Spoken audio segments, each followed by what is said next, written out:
ચાલો બેટા, ધોરણ 11 ચેપ્ટર નંબર 8 લેક્ચર નંબર 18. હવે એમાં આપણે જોવાનું છે ગુરુત્વીય સ્થિતિ ઉર્જા. કઈ? ગુરુત્વીય સ્થિતિ ઉર્જા.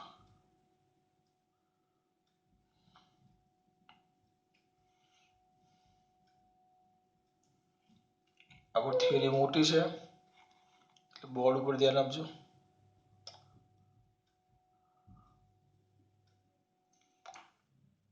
ગુરુત્વીય સ્થિતિ ઉર્જા તેની વ્યાખ્યા છે. વ્યાખ્યા કઈક આવી છે. કેવા બેટા? અનંત અંતરેથી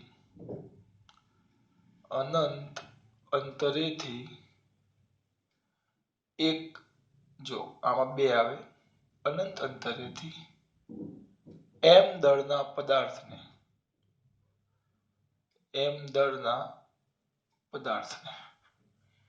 કયા અંતરેથી? અનંત અંતરેથી m દળના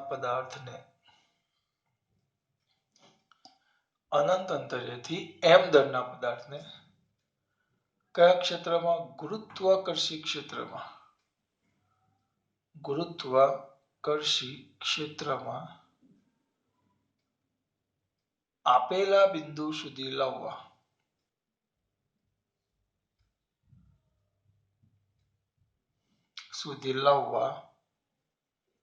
લાવવા પડતા કાર્યના કેવા અંતરેથી? અનંત અંતરેથી. અંતર કેવું લેવાનું? અનંત, એટલે બહુ જ દૂરથી.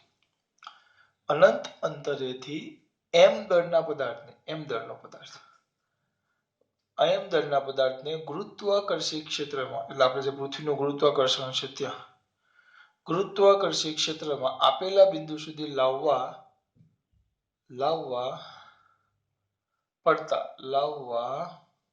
કરવા પડતા કાર્યના ઋણ મૂલ્યને તે બિંદુ પાસેની ગુરુત્વીય સ્થિતિ ઉર્જા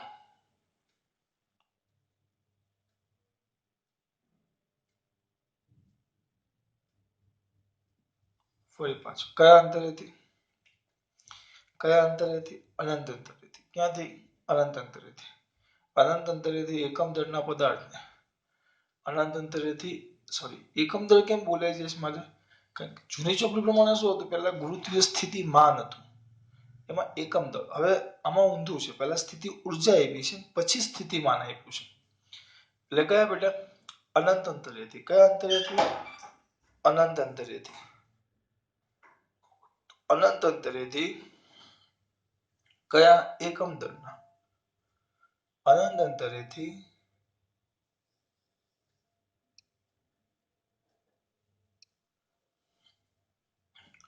આમાં m દળના જગ્યાએ એકમ દળ આવી જાય તો સ્થિતિમાન થઈ જાય, પણ આપણે પછી જોશું. તો અનંત અંતરેથી m દળના પદાર્થને ગુરુત્વાકર્ષી ક્ષેત્રમાં આપેલા બિંદુ સુધી લાવવા માટે કરવા પડતા કાર્યના ઋણ મૂલ્યને ગુરુત્વીય સ્થિતિ ઉર્જા કહેવાય. કરવા પડતા કાર્યના ઋણ મૂલ્યને. હવે આ ચોપડીમાં કશે આપ્યું જ નથી. આ જૂની ચોપડીની મસ્ત થિયરી છે. બહુ જ મસ્ત. આ ત્રિપરિમાણ છે. આ છે x, આ છે y અને આ છે z. અહીંયા છે ઉગમ બિંદુ પર આપણે એમી દળની પૃથ્વી છે. એમી દળની એવું ધારી લઈએ. કેટલા દળની? એમી દળ. તો પેલા આટલું લખીએ. તો શેમાં દર્શાવ્યા અનુસાર?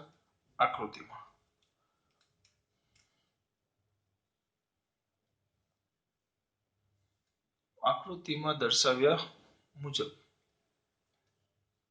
ત્રિપરિમાણમાં x, y ને z ત્રિપરિમાણ કહેવાય. ત્રિપરિમાણમાં યામાક્ષોનું ઉગમ બિંદુ ઓ છે જેના પર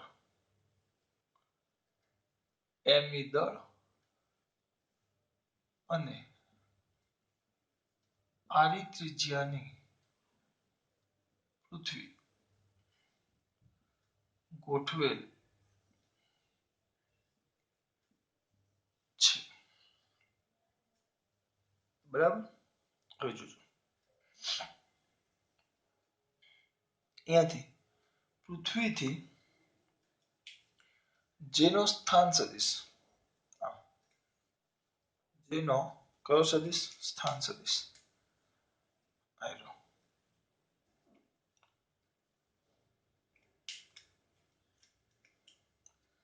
વેક્ટર આર હોય તેવા બિંદુ પી પાસે કેટલા દળનો પદાર્થ છે આપણો એમ દળનો બિંદુ પી છે. ધીસ ઇઝ ધ બિંદુ પી અને અહીંયા આપણો એમ દળનો પદાર્થ છે. આટલામાં ખબર પડી. પહેલા વ્યાખ્યા આપણે છેલ્લે સાબિતી અહીંયા પતશે ત્યારે તમને કમ્પ્લીટ ખબર પડશે. ત્યાં સુધી પહેલા આકૃતિમાં શું કરવાનું દર્શાવવાનું છે કયા પરિમાણમાં ત્રિપરિમાણમાં એક્સ વાય ઝેડ છે. યામાક્ષનું ઉગમ બિંદુ કયું છે ઓ છે. ઉપર એમી દળની પૃથ્વી એમી દળ અને આડી ત્રિજ્યાની પૃથ્વી ગોઠવેલ છે.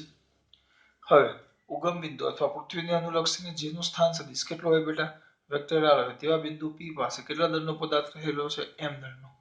આપણે શું કરવાનું છે એમ દળના પદાર્થને અનંત અંતરેથી બિંદુ પી સુધી લાવવાનું છે. અહીંયા ગુરુત્વ આનું ક્ષેત્ર અહીંયા બિંદુ પી સુધી. આપણે આમાં ઊંધું કામ કરશું. પી થી અનંત અંતરે લઈ જઈશું.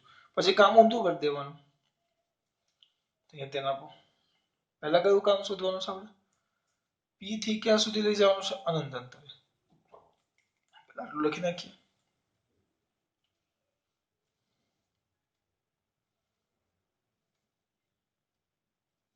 ઉગમ બિંદુ ઓ ને અનુલક્ષીને જેનો સ્થાન સદિશ વેક્ટર આર હોય તેવા બિંદુ પી પાસે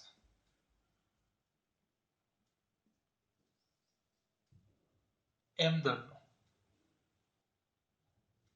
પદાર્થ રહેલ છે. હવે મારે આને અહીંયાથી ગતિ કરાવી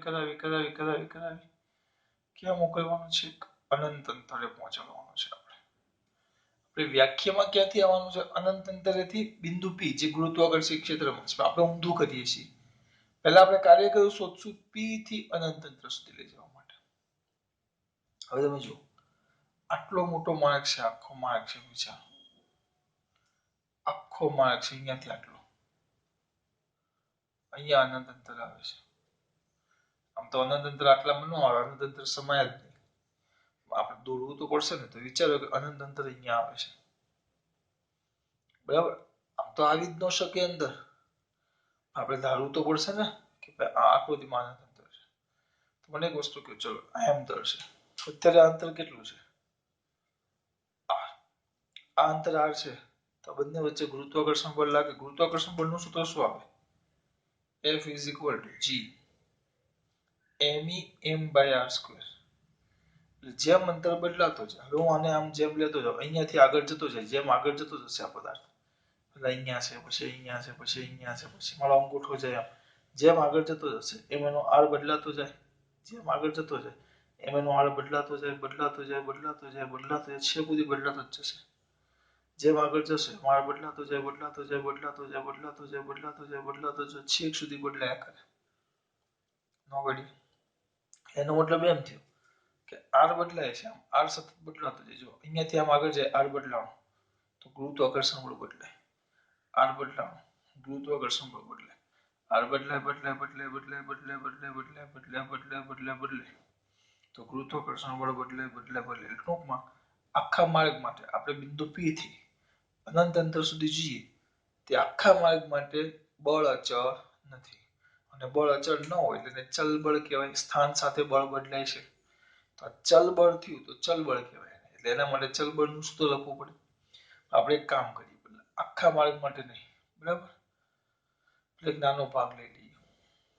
આખું આખું સ્થાનાંતર નથી કરાવવું, એક નાનો એવો ભાગ લઈ લઈએ. કેટલું? dr જેટલું. હવે m દળના પદાર્થને m દળના પદાર્થ પર લાગતું ગુરુત્વાકર્ષણ બળ,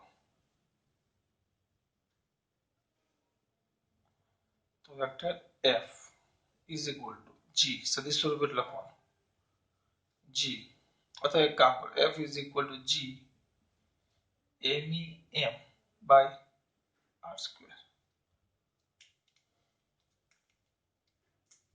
આને કહી દો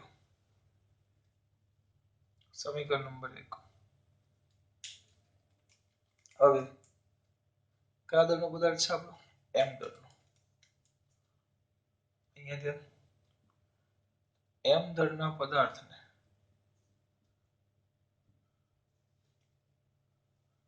dr જેટલું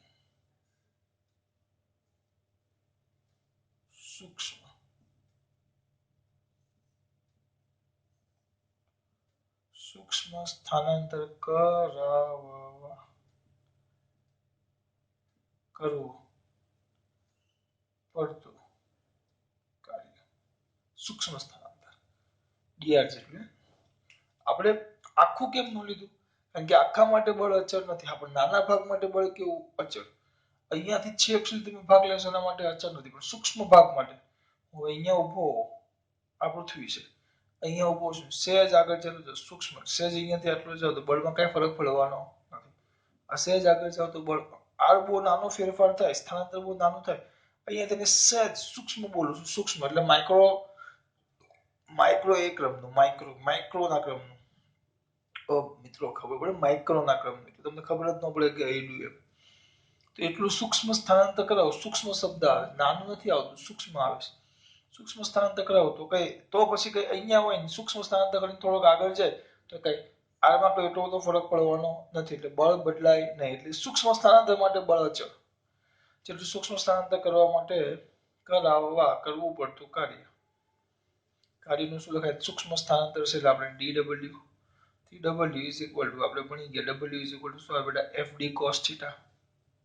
એટલે આપણે એમ લખતા vector F dot vector dr, તો શું આવે બેટા? F dr cos θ. ચલો F કેટલા છે? F આયલા G MEM by r square. dr તો dr જ. cos θ, બળ અને સ્થાનાંતર વચ્ચેનો ખૂણો, ગુરુત્વાકર્ષણ બળ. આના પર બળ F આમ લાગશે,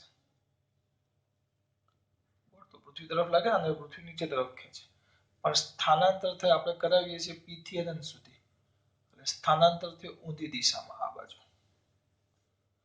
બળ નીચે લાગે, સ્થાનાંતર ઉપર તરફ. તો આ ખૂણો થીટા કેટલો થઈ જશે? થીટા કેટલો થઈ જાય? થીટા, આ ખૂણો થીટા કેટલો થઈ જાય? 180. આ યાદ રાખજો, કારણ કે આપણે સ્થાનાંતર ક્યાં થાય છે? નીચે, અને આ ક્યાં જાય છે? ઉપર. તો GMEM by dr into cos 180. cos 180 એટલે -1. તો જવાબ આવશે minus GMEM by r square dr. આ સૂત્રની જે સાબિતી આપું છું કોઈ પણ ચોપડીમાં તમને મળશે નહીં, કારણ કે આ 12માની એક થિયરી છે, ગુરુત્વીય સ્થિતિમાનના જગ્યાએ વિદ્યુત સ્થિતિમાન, એના પરથી બનાવી છે, અને જૂની ચોપડીની ગુરુત્વીય સ્થિતિમાન પરથી બનાવ્યું છે. એટલે કોઈ પણ જગ્યાએ જશો તો તમને આની સાબિતી મળશે નહીં, કોઈ હિસાબે નહીં મળે. એટલે ધ્યાન રાખજો. આકૃતિ જોયા કરો છો ને, બહુ સિમ્પલ, કઈ કર્યું છે જ નહીં આપણે. બધા એમ બે બોર્ડ પર નાખ્યા. ચલો આ વ્યાખ્યાને 2 મિનિટ પછી જોશું. આકૃતિમાં અનુસાર ત્રિપરિમાણમાં યમકક્ષનું ઉગમ બિંદુ કયું છે? O. ત્યાં કેટલા દળનો? M દળ, અને આ રીતે જેને શું મૂકેલી છે? પૃથ્વી. જેનો ઉગમ બિંદુ O ને અનુલક્ષીને સ્થાન સદિશ વેક્ટર R હોય. જો હું ગોખતો છું જ નહીં. અમુક જેમ કે ફિઝિક્સ કેવી રીતે કરું યાર, આટલું સિમ્પલ તો છે. ઉગમ બિંદુ O ને લક્ષીને જેનું સ્થાન સદિશ વેક્ટર આવે તેવું બિંદુ કયું ધ્યાનમાં લો, P પસંદ કરો. તો બિંદુ P પાસે કેટલા દળનો પદાર્થ રહેલો છે? m દળનો. તો m દળના પદાર્થ પર લાગતું ગુરુત્વાકર્ષણ બળ, ગુરુત્વાકર્ષણ બળ એટલે બેનું દળ છેદમાં બંને વચ્ચેના અંતરનો વર્ગ. બેનું દળ Gme m/r². આવી ગયું. મેં તમને સમજાવ્યું. જેમ તમે આને P થી અનંત અંતર સુધી લઈ જશો, આપણે P થી અનંત અંતર સુધી લઈ જવાના છે. તો અંતર બદલાતું છે. અંતર બદલાય એટલે r બદલાય તો બળ f બદલાવાનું, કારણ કે F = G. F ચાલે છે 1/r². એટલે આખા માર્ગ માટે બળ અચળ નથી. એટલે આપણે નાનો ટુકડો લઈ લેવાનો. એટલે મેં એવું કર્યું છે dw વેક્ટર f. તો m દળના પદાર્થને dr જેટલું સ્થાનાંતર કરાવવા માટે કરવું પડતું કાર્ય. કાર્ય w = fd cos θ. ડાયરેક્ટ લખી નાખો તો ચાલે. મેં લખ્યું વેક્ટર f ડોટ dr અથવા fd cos θ. તો f dr cos θ. f આયરો. dr સૂક્ષ્મ સ્થાનાંતર જે કરવાનું છે cos θ. બળ નીચે. આ પદાર્થ પર બળ ક્યાં લાગે? પૃથ્વી એને આમ ખેંચે એટલે આમ લાગે. પણ સ્થાનાંતર આપણે ક્યાં કરીએ છીએ? P થી ક્યાં લઈ જઈએ છીએ? અનંત અંતર. એટલે માઈનસ Gme m/r² * dr. આ તો કેટલું કાર્ય કર્યું આપણે? P થી અનંત સુધી. હવે આપણે શું કરવાનું?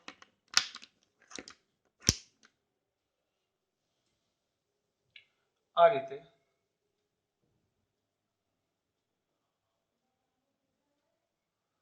સમગ્ર માર્ગ માટે ગુરુત્વાકર્ષણ બળ અચળ ન હોવાથી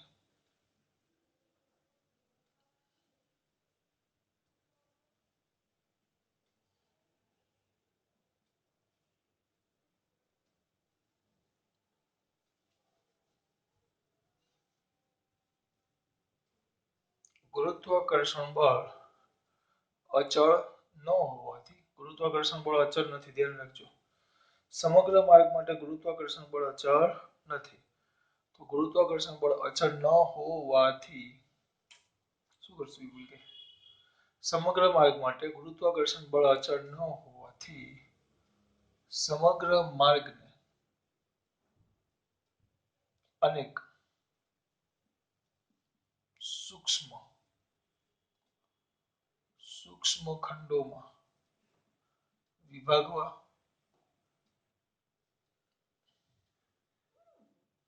વિભાગો અને આ દરેક ખંડમાં તે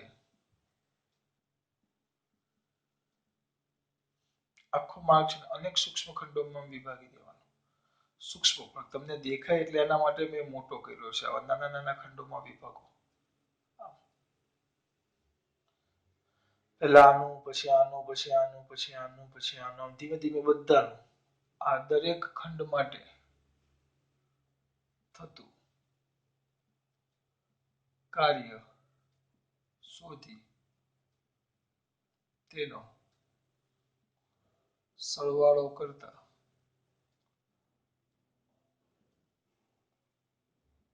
કુલ કાર્ય મળે.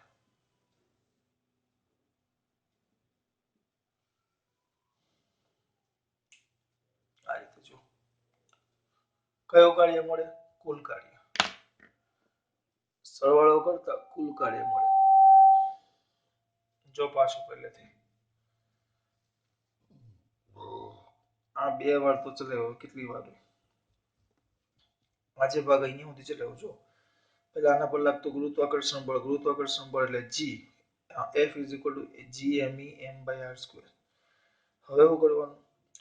સ્થાનાંતર કેટલું? dr જેટલું. આનું સહેજ ખસેડી આને અહીંયાથી થોડાક ખસેડીએ તો એના માટે કરવું પડતું કાર્ય dw = fd cos dr.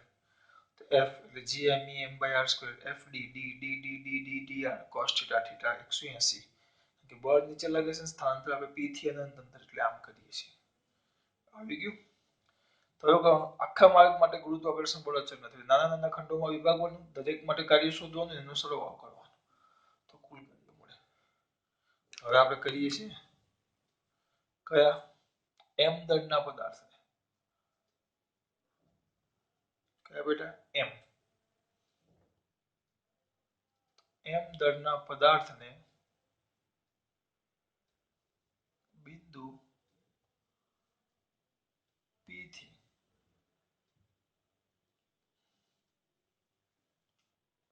કયા દળના પદાર્થને એમ દળના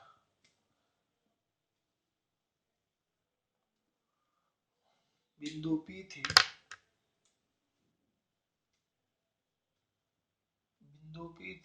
અનંત અંતર સુધી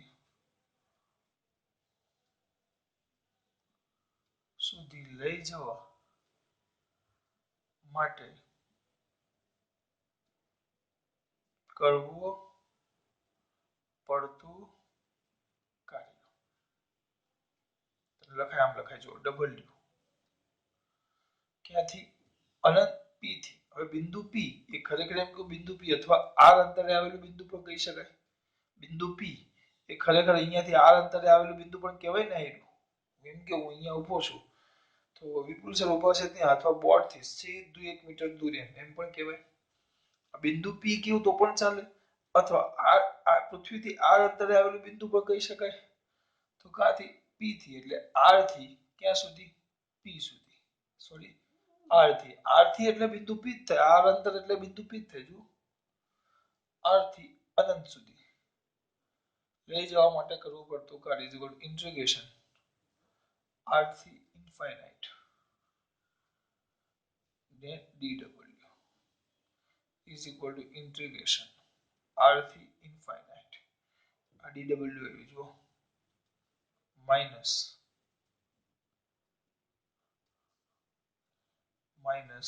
gme m by r square into dr તો g mem અચળ માઇનસ કોણ અચળ integration -1/r square sorry minus તો બહાર કાઢી નાખ્યા આપણે r સ્ક્વેર dr હવે આનું સંકલન અહીંયા લખું છું ધ્યાન રાખજો મારે અહીંયા 3-4 પદ લખવા પડે નહીં ક્યાંથી r થી ઇન્ફાઇનાઇટ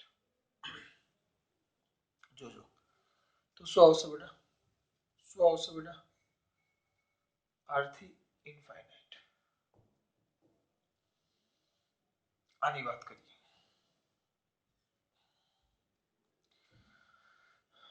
કહીને ભાઈ ખાલી શાંતિ રાખો કરવાની છે જો શું થઈ ગયું આનું સંકલન થાય ડાયરેક્ટ લખો આને એમ લખાય r ની -2 ઘાત dr ઉપર જાય એટલે -2 ઘાત થઈ જાય તો ઇઝ ઇક્વલ ટુ ઇન્ટિગ્રેશન આપણે નિયમ શું આવે નિયમ શું હતો જે ઘાત છે ઘાતમાં 1 નો વધારો વધેલી ઘાત છેદમાં એટલે -2 + 1 તો ઇઝ ઇક્વલ ટુ r ની -1 છેદમાં -1 -1 ઉપર અને r ની -1 ઘાત એટલે છેદમાં એનું સંકલન થયું 1/r સ્ક્વેર છે તો ઉપર જાય તો r ની -2 ઘાત થાય તો r -2 + 1 જે ઘાત છે ઘાતમાં 1 નો વધારો વધેલી ઘાત છેદમાં તો r ની -1 ઘાત છેદમાં -1 તો -1/r એટલે વસ્તુ અહીંયા સુધી પહોંચી ગયા આપણે આયરું તો ઇઝ ઇક્વલ ટુ માઈનસ જી એમ ઈ એમ જી એમ ઈ એમ આ આવશે -1/r ઇન્ફાઇનાઇટ થી r અવાજ આવે છે થોડા બેકગ્રાઉન્ડ મ્યુઝિક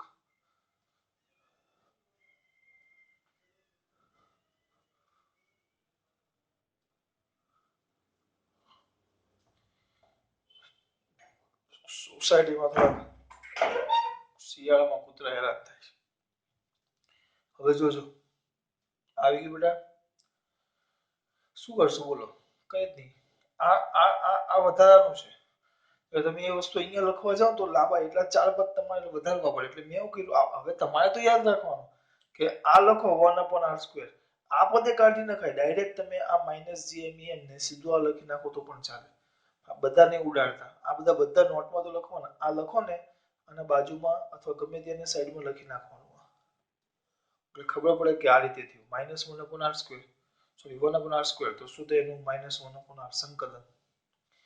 તો આને ઉપરની લિમિટ કહેવાય, અપર લિમિટ ને લોઅર લિમિટ.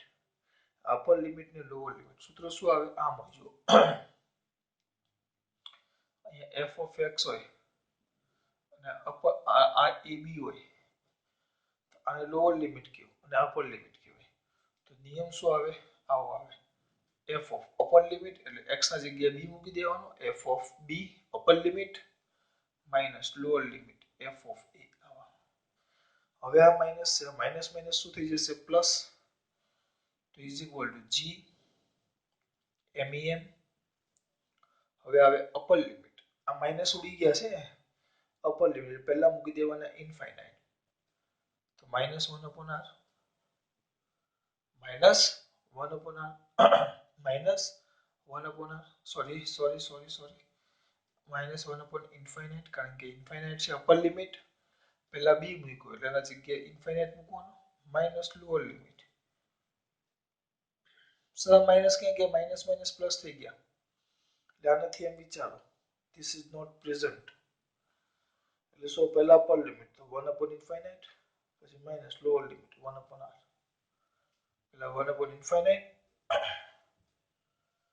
પછી 1/r. હવે કઈ જ નહીં, વ્યવસ્થિત લખો તો શું આવશે, તમારું કાર્ય w ક્યાંથી r થી ઇન્ફાઇનાઇટ એટલે બિંદુ p થી અનંત અંતર સુધી લઈ જવા માટે કરવું પડતું કાર્ય is equal to g MEM by r. કારણ કે 1/ઇન્ફાઇનાઇટ કોઈના પણ છેદમાં અનંત હોય તેને 0 કહેવાય, 0 માઈનસ એટલે વધ્યું, આ તો -1/r ને આની સાથે ગુણી નાખ્યું. આ તમારું એવું કરવું પડતું કાર્ય. પણ કયું કાર્ય સમીકરણ નંબર 3. આ કયું કાર્ય છે ભાઈ, ક્યાંથી p થી અનંત અંતરે, આપણે અનંત અંતરેથી p સુધી આવવાનું છે, તો કયા બિંદુએથી,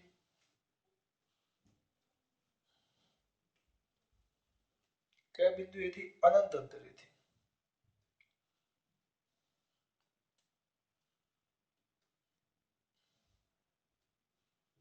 m દળના પદાર્થને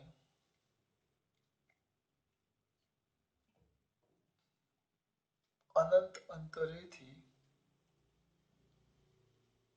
બિંદુ p, આપણે એવું છે બિંદુ p થી અનંત અંતરે, તો હવે આપણે તો લાવવાનું છે કે વ્યાખ્યા પ્રમાણે અનંત અંતરેથી m દળના પદાર્થને ગુરુત્વાકર્ષણ ક્ષેત્રમાં આપેલા બિંદુ, એટલે અનંત અંતરેથી p સુધી લાવવાનું છે. તો બિંદુ p સુધી લાવવા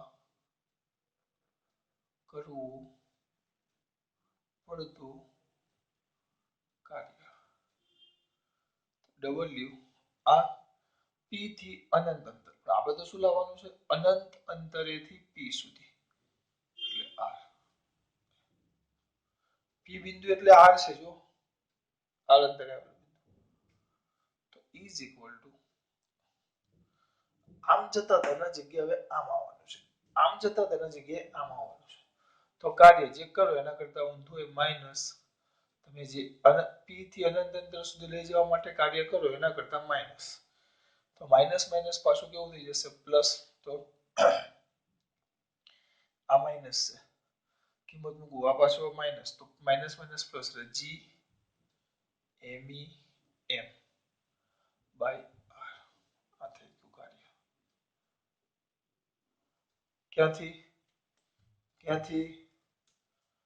અનંત અંતરેથી p સુધી લાવવા માટે કરવું પડતું કાર્ય, સમીકરણ નંબર 4. અનંત અંતરેથી બિંદુ p, એટલે હું r લખું છું p ના જગ્યાએ, p સુધી લાવવા માટે કરવું પડતું કાર્ય. હવે વ્યાખ્યા જો, અનંત અંતરેથી m દળના પદાર્થને ગુરુત્વાકર્ષણ ક્ષેત્રમાં આપેલા બિંદુ સુધી લાવવા માટે કરવા પડતા કાર્ય, આ જે કાર્ય આવ્યું અનંત અંતરેથી બિંદુ p સુધી એટલે r લાવવા માટે કરવા પડતા કાર્યના ઋણ મૂલ્યને, ઋણ મૂલ્ય કાર્ય નથી લેવાનું, કાર્ય જે છે એ કાર્યનું ઋણ મૂલ્ય, ધ્યાન રાખજો, કાર્યનું ઋણ મૂલ્ય, તો આપણે ગુરુત્વીય સ્થિતિમાન તો ગુરુત્વીય સ્થિતિ ઉર્જાની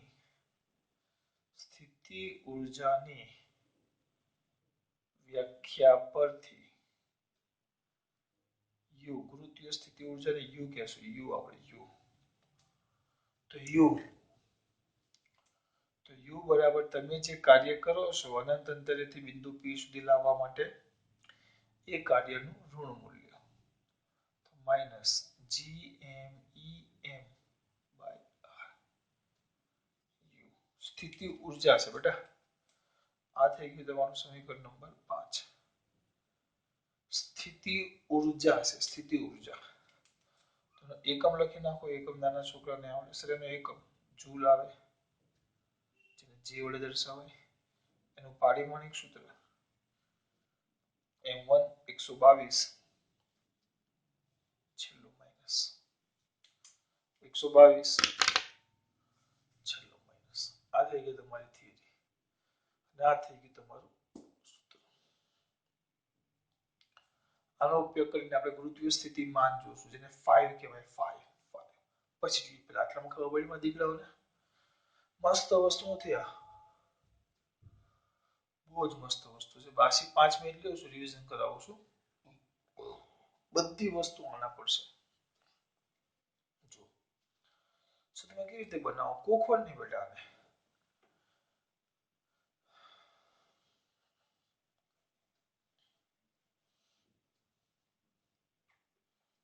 હું શું કરું ખબર? વસ્તુને સમજવાનો પ્રયત્ન કરો.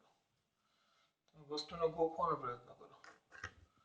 તો શેમાં દર્શાવ્યા અનુસાર પહેલા આકૃતિમાં દર્શાવ્યા અનુસાર ત્રિપરિમાણમાં યમાક્ષનું ઉગમ બિંદુ આ ત્રિપરિમાણ x y z યમાક્ષનું ઉગમ બિંદુ કયું છે? O જ્યાં me દળ અને આડી ત્રિજ્યાની શું મૂકેલી છે? પૃથ્વી. ઉગમ બિંદુથી જેનો સ્થાન સદિશ વેક્ટર r હોય ત્યાં બિંદુ P પાસે m દળનો પદાર્થ મૂકેલો છે. થઈ ગયું? આમાં મેં ગોખ્યું છું. હવે મૂકેલો છે. બરાબર.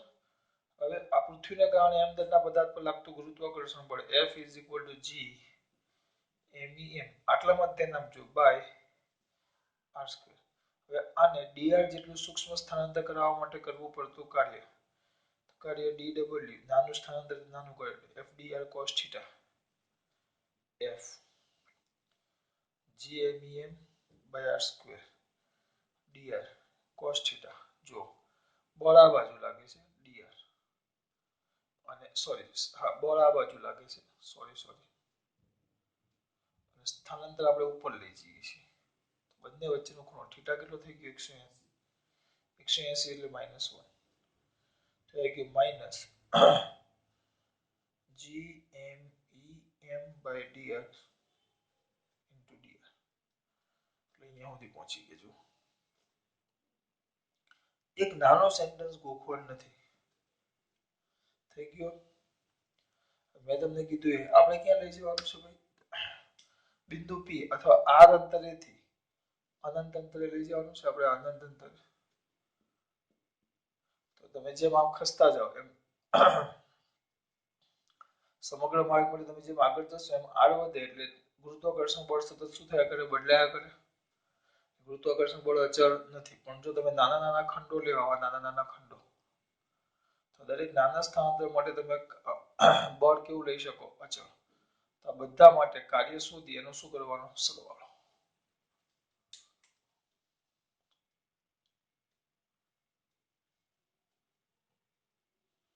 એક વસ્તુ થઈ ગયું. દરેક સૂક્ષ્મ ખંડોમાં વિભાગો. અહીંયા એક મુદ્દો આવશે. આ દરેક સૂક્ષ્મ ખંડો માટે સ્થાનાંતર માટે ખંડો એટલે સ્થાનાંતરની વાત કરીએ છીએ. સ્થાનાંતર માટે દેખાય છે? દેખાય નહીં ત્યાં કદાચ દેખાતું નથી સર. કામ કરીએ આ બાજુ લખીએ આપણે. આને પૂછી નાખો. આ દરેક સૂક્ષ્મ ખંડ એટલે સ્થાનાંતર સ્થાનાંતર માટે ગુરુત્વાકર્ષણ બળ અચળ લઈ શકાય.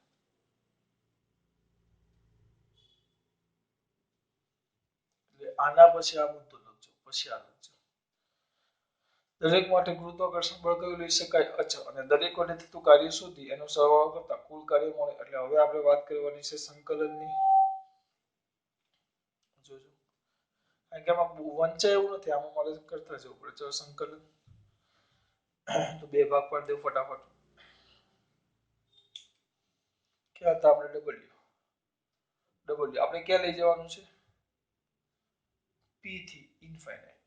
પી નો લખો તો પી એટલે આર અંતરે, આર થી infinite is equal to integration minus gmem by r square into dr.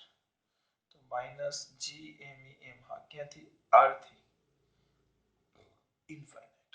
gmem હવે integration 1 upon r square dr. આ તો 1 upon r થાય માઇનસ gmem બરાબર માઇનસ 1 upon r ક્યાંથી? r થી ઇન્ફાઇનાઇટ માઇનસ માઇનસ પ્લસ. તો gmem બરાબર. તો સૌથી પહેલા 1 upon ઇન્ફાઇનાઇટ આ ભૂલી જવાનું માઇનસ છે, કારણ કે આ માઇનસ માઇનસ પ્લસ થઈ ગયો છે. તો 1 upon upper limit 1 upon infinite minus 1 upon r. તો gmem કોઈના પણ છેદમાં ઇન્ફાઇનાઇટ એટલે 0, એટલે ખાલી વધે 1 upon r અને કેવા માઇનસ આપણે w r ટુ ઇન્ફાઇનાઇટ એના જગ્યાએ w ઇન્ફાઇનાઇટ થી r કરવાનું છે. તો ઇઝ ઇક્વલ ટુ ઇન્ટિગ્રેશન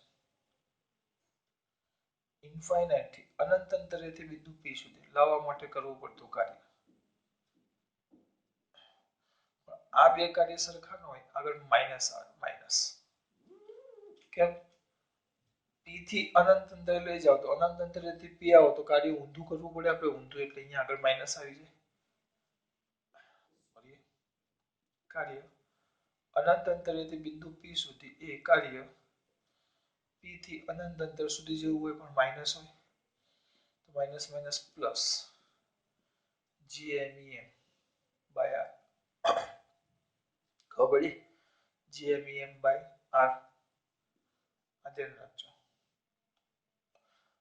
હવે પાછી વ્યાખ્યા કરવા પડતા કાર્યના ઋણ મૂલ્યને u is equal to minus w infinite થી r. તો માઇનસ gmem આ થઈ ગઈ તમારી સૌથી મોસ્ટ એમ્બી થિયરી. જો આને વ્યવસ્થિત મોઢે કરવી હોય તો ઓછામાં ઓછા 3 વાર લખવી પડે. 3 વાર ઓછામાં ઓછી લખવી પડે. સ્થિતિ ઊર્જાનું સૂત્ર તો યાદ હોવું જ જોઈએ. ઓછામાં ઓછી 3 વાર કેવું છે, મિનિમમ 3 વાર કેવું છે. 3 વાર ઉતાવળ નહીં કરવાની. એકવાર જોઈને લખવાનું, મોઢે કરીને લખો, એકવાર જોઈને પછી બધી મોઢે લખવાની. જ્યાં અટકાવ ત્યાં જોવાનું. કારણ કે મેથેમેટિકલ સ્ટેપ છે, જો મોઢે નહીં લખશો તો નહીં આવડે. ખબર? એટલે કમ્પલસરી મોઢે તો લખવું જ પડશે. ખાસ વાત. જય શ્રી કૃષ્ણ.